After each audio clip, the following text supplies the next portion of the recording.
ములుగు జిల్లాలో జరిగిన ఎన్కౌంటర్పై హైకోర్టులో లంచ్ మోషన్ పిటిషన్ దాఖలైంది. ఈ పిటిషన్ పౌర హక్కుల సంఘం దాఖలు చేశారు. మావోయిస్టుల భోజనంలో విష ప్రయోగం జరిగిందని పిటిషన్లో పేర్కొన్నారు పోలీసులు. ఎన్కౌంటర్పై విచారణ చేయాలని కోరారు. దీనిపై హైకోర్టులో మధ్యాహ్నం 2:30 గంటలకు విచారణ చేపట్టనుంది. ఇదే అంశానికి సంబంధించిన మరిన్ని అప్డేట్స్ మా కరెస్పాండెంట్ పవన్ ఫోన్ లైన్లో అందిస్తారు. Pawan, good afternoon. ములుగు జిల్లాలో జరిగిన ఎన్కౌంటర్లో పౌర హక్కుల సంఘం పిటిషన్ దాఖలు చేసినట్లు తెలుస్తోంది. దీనిపై అప్డేట్స్ ఏంటి?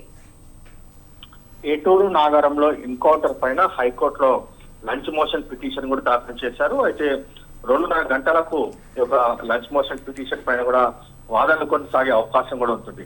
అయితే ఈ పిటిషన్ పౌర హక్కుల సంఘం సంబంధించిన నేతలందరూ కలిసి ఒక పిటిషన్ కూడా దాఖలు చేశారు. ముఖ్యంగా చూస్తే పౌర హక్కుల సంఘం రాష్ట్ర ప్రధాన కార్యదర్శి ఎన్ నారాయణరావుతో పాటు భారత న్యాయవాదుల సంఘం సహాయక కార్యదర్శి సురేష్ తో పాటు మరికొంతమంది కూడా ఒక పిటిషన్ కూడా దాఖలు చేశారు. అయితే పిటిషన్ లో మెయిన్ గా చూస్తే మావోయిస్టులకు అన్నంలో ముఖ్యంగా విషం పెట్టి వారు స్పృహ కోల్పోయిన దాని తర్వాత చిత్రహింసలకు గురిపెట్టి ఎన్కౌంటర్ చేశారని చెప్పి కూడా ప్రధానంగా ఇందులో పిటిషన్ లో కూడా పేర్కొన్నారు. ఎందుకంటే తమకు స్థానికులు ఈ యొక్క విషయాన్ని కూడా తమకు చెప్పారని చెప్పి కూడా ఇప్పటికే మావోయిస్టు కూడా దీనిపైన మాట్లాడుతున్న పరిస్థితి కూడా చూస్తున్నాము. అయితే 2:30 గంటలకు కూడా ఈ యొక్క పిటిషన్ పైన కూడా వాదనలు కూడా కొనసాగుతాయి.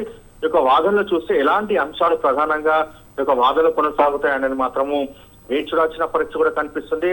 మరోవైపు ఈ యొక్క ఘటనకు సంబంధించి ఇప్పటికే ఫోరెన్సిక్ సంబంధించిన అధికారులతో ఈ యొక్క చనిపోయిన మావోయిస్టులకు సంబంధించి కూడా పూర్తిగా ఒక పోస్ట్ మార్టం ప్రక్రియ కూడా కొనసాగుతుంది.